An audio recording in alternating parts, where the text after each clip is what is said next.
histórica de, llamábamos a una de las invitadas, bueno, un histórico del Partido Nacional. Bienvenido, buenos días. Buenos días, gusto de estar acá con ustedes. ¿Cuántos años de política? Te diría que yo empecé en el plebiscito del 80, en la Resistencia, en las militancias de las coordinadoras de la juventud, en plena dictadura, te digo, ¿no? yo me acuerdo de vos, cuando yo era jovencita, fui una de las que inauguró el INJU, Claro. una de las ONGs, y me acuerdo de vos en esa época del INJU. Bueno, mi primer cargo público, digamos, fue ser director del Instituto de la Juventud, que Ahí va. nace por una ley mía que entró en el presupuesto nacional a través del ministro de Educación y Cultura en ese momento, que creaba la primera institución pública dirigida a los jóvenes. Exacto. Y cuando se aprobó, yo fui el director, el primer director, me tocó fundarlo, ahí nacen algunas cosas que todavía se recuerdan mucho, como la primera experiencia laboral o la tarjeta joven. La tarjeta joven fue un hito en aquel momento, Ahí ¿no? empecé. A los 2 años, en el 92, fui director nacional de Correos en un histórico conflicto sindical que cuando yo ingresé llevaba 8 meses de huelga. 8 meses de huelga, el libro Guinness de los récords, y quedé director de ambas cosas, del Correo y del INJU, hasta el 94, que fueron las elecciones. Ahí fundamos la 250, mi lista, sacamos 2 diputados y yo salí senador. Ahí pasé al Parlamento, pero públicamente empecé en el 91 en el INJU, militando en el 80 en la Resistencia. Fui fundador de la Secretaría de Asuntos Sociales, de la Corriente Gremial Universitaria, fui secretario general de la Juventud por la Patria, es decir, aquellos espacios militantes de resistencia que se iban generando en los tiempos pre-democracia. Sí, no hay duda que ha sido un largo camino recorrido. Claro. Recién dábamos cuenta, por ejemplo, en el arranque de que es un nuevo cierre de periodo legislativo y bueno, la vicepresidenta marcaba algunas de las leyes que lamentablemente, según ella, no se habían podido aprobar. Bueno, valoraba la aprobación de otras iniciativas. ¿Qué cree que quedó por el camino? Y por otra parte también, ¿qué le generaron los dichos del senador Charles Carrera del Frente Amplio, que dijo que tanto usted como Sebastián da Silva como Graciela Bianchi no habían aportado a la calidad democrática del debate en este último periodo? Carrera es un tipo que tiene rencores personales. No es cuestión con personas. Tenemos ideas distintas, estamos en lugares distintos. Yo creo que fue un buen periodo parlamentario, muy productivo, con leyes de fondo, con transformaciones de fondo. Dimos buena parte vuelta de lo que el Frente o hizo en otro rumbo o no hizo durante sus 15 años. Carrera llevó adelante algunas patriadas que le fueron todas mal, todo lo vinculado al puerto, perdió todas las instancias judiciales. Hoy hay una de las obras de infraestructura de las inversiones más grandes del país. El puerto crece, el comercio crece, el tránsito crece en nuestro puerto. Las cosas funcionan, llegamos al dragado a los 14 metros, estamos en pleno proceso para competir en aquella vieja lucha de puertos. Carrera fue en el sentido contrario. Tiene cuestiones que dilucidar con la justicia todavía, ¿verdad? El Parlamento lo denunció y está en la justicia esa denuncia tramitándose penalmente. Veremos si la justicia pide el desafuero y lo hace responsable. Pero son cosas que le recomendaría ser más prudente al senador Charles Carrera. La verdad que esa visión tan negativa, tan pesimista que tiene, no la compartimos. Le preguntaba también Diego por qué es lo que quedó pendiente. Lo hablaba Argimón, justo hace un ratito pasábamos también las manifestaciones. Para usted, ¿cuáles son los temas que quedaron pendientes y que lamenta no se hayan resuelto durante este periodo legislativo? De los grandes temas que nos propusimos, hemos podido aprobarlos prácticamente todos. Concentramos sobre el final algunos aspectos, porque este periodo legislativo, la Constitución establece que es más corto, termina en septiembre, no en diciembre, y las últimas semanas fueron demasiado intensas. Sí, vimos salir uno atrás del otro. De cosas que estaban en carpeta y tenían respaldos y se fueron aprobando. Pero creo que yo no tengo la visión de que nos quedaron grandes temas. Sí quedó la eutanasia, pero son de esos temas que cortan a todos los partidos, que mezclan el tema en sí mismo, la salud, la vida, la moral, la experiencia personal, y generan cortes fuertes, ¿no? Tanto que las comisiones recibían delegaciones de toda naturaleza a favor y en contra, de médicos especializados, de organizaciones civiles, de juristas, con posiciones bien contrapuestas que la verdad no llevaban a poder generar con una modificación del articulado un consenso o una mayoría clara y amplia. ¿En este tema usted tiene posición tomada? Yo la verdad que la tenía y después empecé a escuchar una cantidad de argumentos que me La tenía a favor duda. de La la tenía a eutanasia. favor. La tenía a favor como moralmente, porque uno tiene experiencias personales que lo marcan. Y dice, bueno, si fuera yo, ¿qué preferiría? Pero luego cuando hace una ley uno tiene que tener las garantías suficientes para todos del funcionamiento de un sistema. Y ahí empecé a ver algunos aspectos que me dejaron algunas dudas. Y como el proyecto nunca salió de comisión, nunca me tuve que pronunciar sobre el contenido porque fue cambiando. Pero creo que tenemos que admitir que son esos temas que en la mesa familiar nos dividen más allá de la ideología o de la postura política de cada uno. Así que hay que mirarlos con mucho respeto y muy a la uruguaya. Hay que dejarlos madurar, hay que dejarlos decantar, para que en algún momento, cuando las condiciones estén dadas, podamos aprobar definitivamente. Senador, en un mes y pocos días los uruguayos van a decidir si mantienen a la coalición en el gobierno o si se cambia para que el Frente vuelva otra vez a conducir las riendas del país. En base a su experiencia, ¿cómo viene visualizando este proceso? Y yo por lo que veo en el ambiente, la gente no está empujando un cambio. Siempre es lo que está detrás. La gente quiere un cambio y empuja para que ese cambio se genere y eso hace fermentar la campaña electoral entre unos y otros, entre los que quieren llegar y representan esa idea de cambio, de ganas de cambiarlo, o los que quieren quedarse. Y en esta elección uno ve dejar fluir, dejar mover, no hay ese entusiasmo. Ayer mirábamos con algunos colegas de otros partidos cuando fuimos a la sesión del Parlamento, cuando el desfile, mirábamos los edificios de la vuelta del Palacio, no vimos una balconera de ningún partido. No hay una ventana identificada. Decíamos, ¿te acordás en otras? Si había unas, otras, se competía en las ventanas. No hay. Yo le decía, mira, si yo veo un auto con adhesivo, miro para adentro porque seguro conozco al que maneja, porque está en el primer círculo identificar el auto, el termo, la ventana de la casa. ¿Y eso invita a reflexionar o tal vez a ser autocrítico por parte del sistema invita político? a que el tiempo cambió, a que la gente participa mucho por redes sociales, no tiene que ir al acto, va de noche, mira el celular y ve. Sí, y va opina, tomando pero desde posición. ahí. Exacto, opina de ahí. Y además no hay un empuje para cambiar. Yo creo que la coalición tiene a su favor una cierta conformidad social con el rumbo. Después hay cosas, obviamente, que mejorar mucho, pero no veo el ambiente de que se vayan, como no lo había en las primeras elecciones en las que nos ganó el Frente y sí lo hubo en la última. Bueno, el Frente Amplio fue muy crítico con la coalición y me acuerdo que cuando asume este nuevo gobierno decía la coalición no llega al final, ¿Qué te parece? al Y final ahí del está. mandato. Y No bueno, hemos con algunas tenido- diferencias con Cabildo Abierto, pero se llegó al sí, final. pero las diferencias nunca fueron sobre el programa común, fueron sobre cosas que no estaban en el programa. Vos mirás el programa y había cosas en las que discrepamos, yo qué sé, la ley que tiene que ver con la libertad de los privados de libertad después de los 65 años. Bueno, ¿verdad? en el área de No estaba. seguridad se han quejado bastante Cabildo Abierto de que no se le ha dado participación desde el gobierno, ¿no? No tanto como para romper con la coalición, porque tampoco le conviene a Cabildo Abierto salirse, pero se han quejado mucho de Todos la hemos falta de tenido lugar. visiones con propuestas diferentes. Yo en la interna lo tuve y algunas cosas se van recogiendo.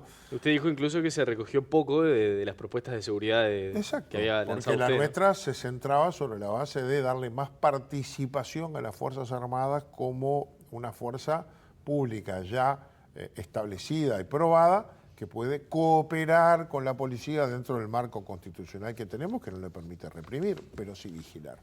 Ahora empiezo a escuchar que esa franja de 20 kilómetros que las Fuerzas Armadas hacen en custodia y detienen vehículos, se los inspeccionan, piden documentos, pueden hacer operativos en las rutas, en los establecimientos, etcétera, está planteado ampliarla a 50 kilómetros. ¿Por qué? Porque lo han hecho bien.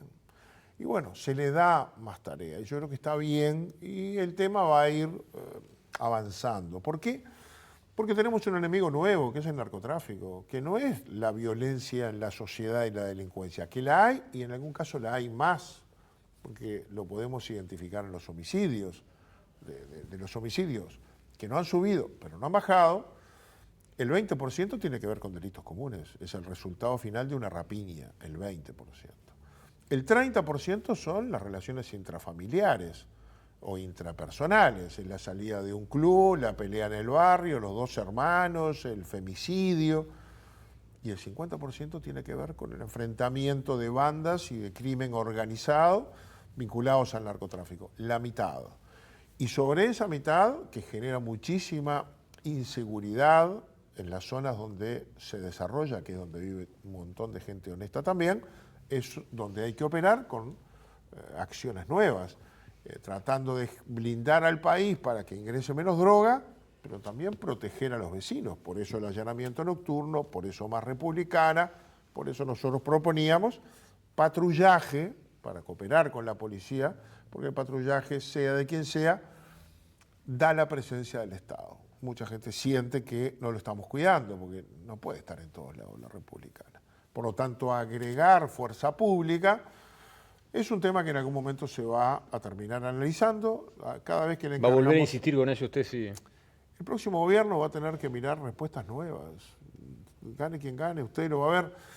La izquierda estuvo totalmente en contra de una norma que se votó en el gobierno de Valle, creo que fue la custodia perimetral de las cárceles por parte de las Fuerzas Armadas. Cuando llegó al gobierno no lo sacó. ¿Por qué? Porque no se escapó más nadie por abajo del alambrado. Se podrán escapar por la puerta, pero no se escapan más porque hay una custodia perimetral de las Fuerzas Armadas que tiene orden de tirar. Se escapó uno, murió. Nunca más se escapó nadie. Funciona. Lo hacen bien. Fue en el 2018 que se estableció que las Fuerzas Armadas, Manini era comandante jefe del ejército, Vázquez era presidente de la República, podían custodiar 20 kilómetros adentro de fronteras. En la Ruta 5, antes de Rivera, unos kilómetros antes, había una tanqueta en el medio de la Ruta 5, y militares con sus uniformes y sus armas parando los autos. Nunca hubo un solo problema, pero le aseguro que por ahí no pasaba más nadie, que llevara lo que no debe. Eso, probado, va a tener que volver, pero además vamos a tener que poner más radares, más escáneres, las lanchas rápidas, tenemos que cuidar y custodiar nuestra frontera, porque somos un país de paso hacia los mercados de alto poder adquisitivo de Europa y Oriente, que buscan puertos de salida. Y el nuestro es uno porque Uruguay, como todo, es un país que no se ha preocupado demasiado por esas cosas porque no teníamos problemas, un poco de contrabando. Ahora creo que hay conciencia general de que tenemos que invertir más recursos allí, blindar el país, protegerlo, lo cual ayuda a proteger a nuestra gente. Esto está alineado con el pacto antinarco del que usted habla. Y esto Eso, implicaría bueno, una ley de urgente consideración, bueno, según usted. Yo lo planteé, ahora lo plantea Bordaberry. Bordaberry lo Y planteó bueno, hoy. por eso digo, ¿Está en la misma línea que lo que plantea claro, es Bordaberry? que tenemos que hacer una ley de urgente consideración sobre este tema. El próximo gobierno tendría que llegar y abordar una serie de aspectos nuevos en materia legislativa para darle respaldo a ese próximo gobierno, en materia de lavado de activos, cosas nuevas, modernizar la legislación, pero también la fuerza de seguridad y la disposición de recursos. Por suerte ahora llegaron los 3 escáneres, cuesta muchísimo, las resistencias son enormes, por suerte no se cayeron al agua como el último del 2007, que lo quiso bajar, gobierno del Frente Amplio, se cayó y se rompió, qué casualidad. Y no tuvimos. Pero hay que blindar también el cielo, porque por allí también entra, y hay que hacerlo a través de tecnología y de radares al norte del Río Negro.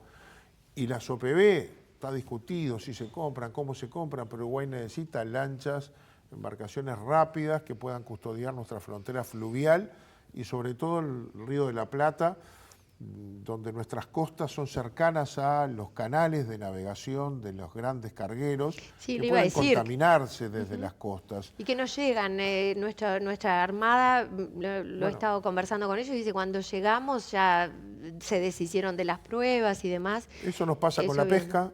Nos pasa con la pesca y con el narcotráfico. Entonces hay que blindarnos mejor, que no sea tan sencillo pasar por acá. Senador, también va a haber que atender en la próxima administración la pobreza infantil, que es uno de los temas que conjuntamente con la seguridad preocupa muchísimo. Escucho hablar mucho del tema, tengo algunas diferencias. ¿Por? Usted habla de pobreza en el hogar, ¿no? Porque no hay niños pobres, hay hogares pobres. Claro, ¿qué hacemos con eso? Pero creo que Hay todos que al fin y al atacar- cabo hablamos, se ha hablado acá mucho de eso y todos dicen, bueno, el niño no es pobre en sí mismo, sino que su familia es Por lo pobre. tanto, ¿Cómo la hacemos ahí? tarea es sacar a ese hogar de la pobreza. Y sobre todo hay que trabajar mucho en lo que está haciendo el INE para definir la pobreza multidimensional. La pobreza hoy está definida por ingreso. Si en un hogar entran 50.000 pesos, trabajan 2 y hay un niño, no son pobres. Pero si hay 2 niños, son los 4 pobres. Y si hay una persona con Es por discapacidad, ingreso, más. Y si son 3 o son 4 niños, más pobres son. Si viven en el interior con los mismos 50.000 pesos, no son pobres, porque es otro el nivel, en la raya donde se pasa.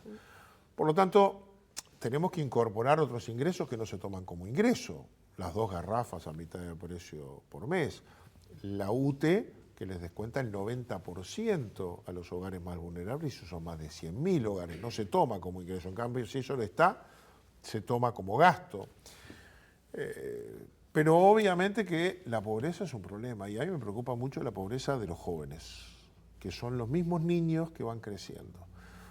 Y me preocupa mucho porque cuando uno cruza pobreza con juventud y la cruza con educación, ve que los primeros que desertan del sistema educativo son los jóvenes más pobres. Y cuando la cruza con empleo, ve que los jóvenes más desempleados son los jóvenes con menos educación y por lo tanto los más pobres.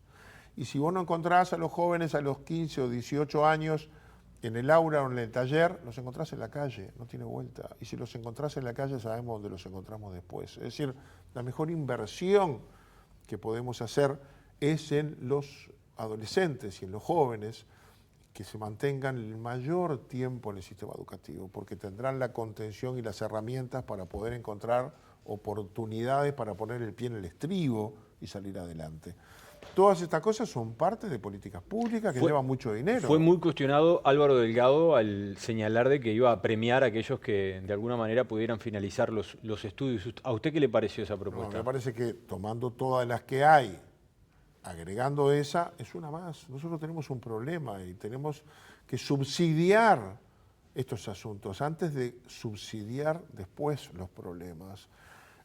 Todo recurso Pero que ¿no le parece podamos que poner, ¿no le parece que ese dinero debería ser mejor? pero que es que también ya hay varios programas que comienzan, que están ya desarrollándose, que estimulan la permanencia del joven en el sistema educativo. Bueno, Hay desde el algunos Frente Hay Amplio, que poner algún elemento desde el más. Frente Amplio se dice que se han recortado becas. ¿Qué posición tiene en torno a eso?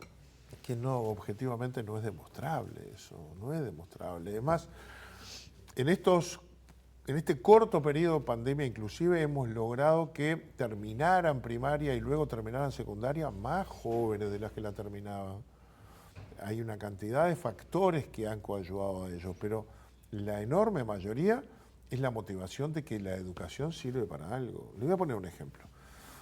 Desde que se está desarrollando la universidad en el litoral del país y ya entre Paysandú y Salto se pueden estudiar 12 carreras universitarias de principio a fin, más allá de otras más cortas, desde que eso sucede, terminan secundaria en toda esa región un 25% más de muchachos, por el solo hecho de que hay algo para hacer después.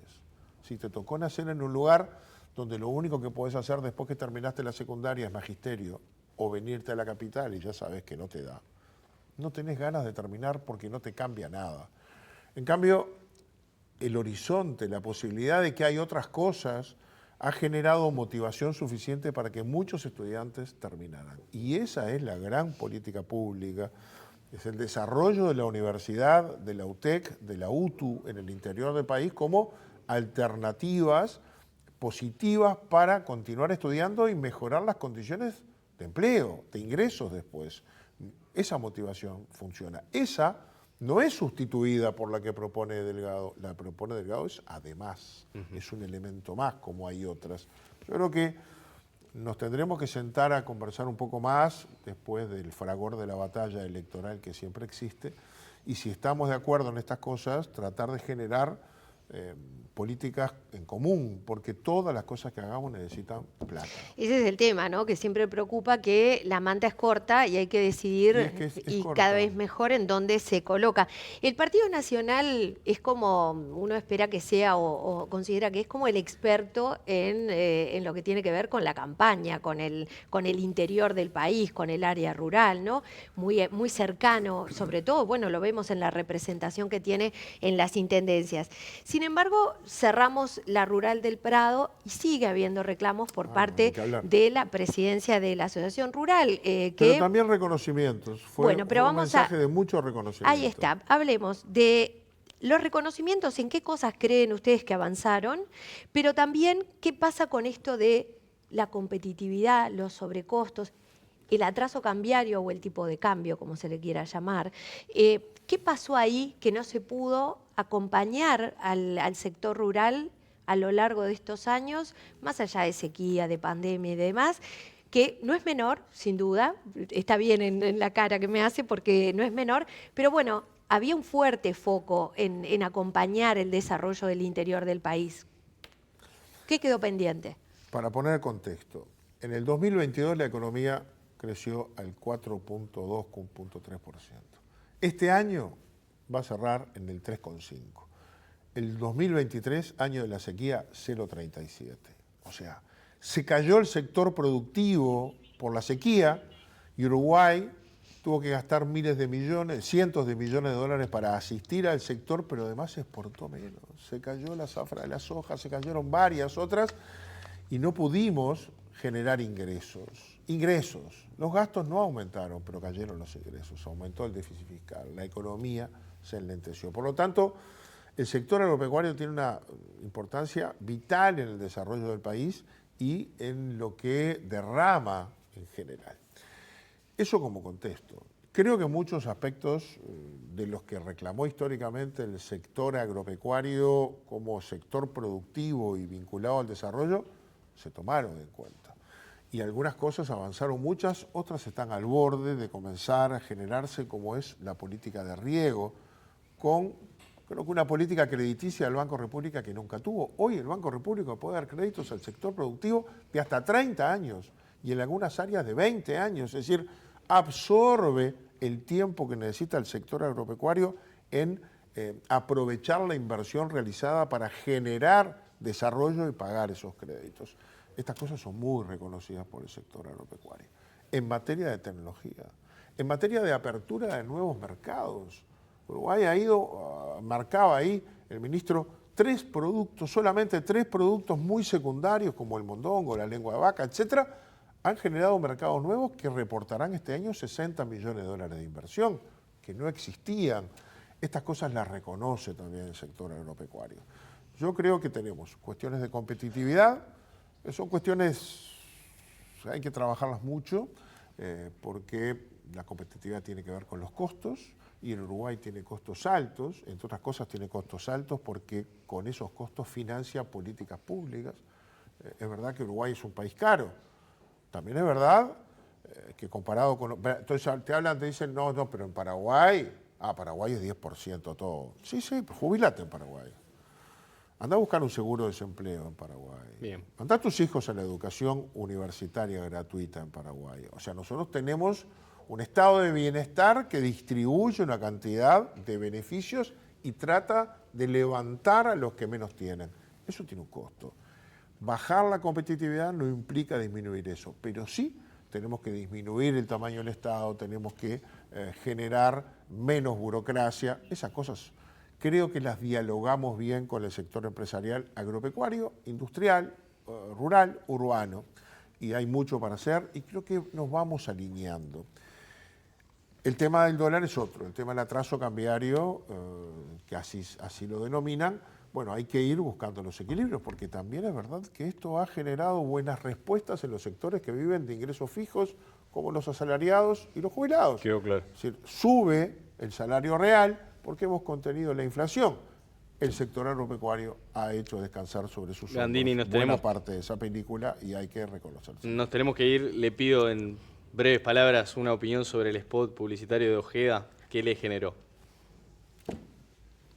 y nada, curiosidad. Yo vengo de otra época, nunca me he imaginado un candidato a presidente mostrando los músculos, pero también debo someterme a estos tiempos. Hay cosas que pasan en estos tiempos, de TikTok, de Instagram, de redes sociales y de gente que no le interesa la política. Yo creo que llamó la atención, ¿verdad? Hizo que la gente mirara, es lo que se llama disruptivo. Rompió esquemas. Hizo un ruido diferente que llamó la atención de la gente. Si a la gente eso le parece bien para votarlo como presidente de la República o no, yo no me animo a juzgarlo, ya lo veremos. Senador, gracias por estos minutos, la Con mucho seguimos en gusto. cualquier momento.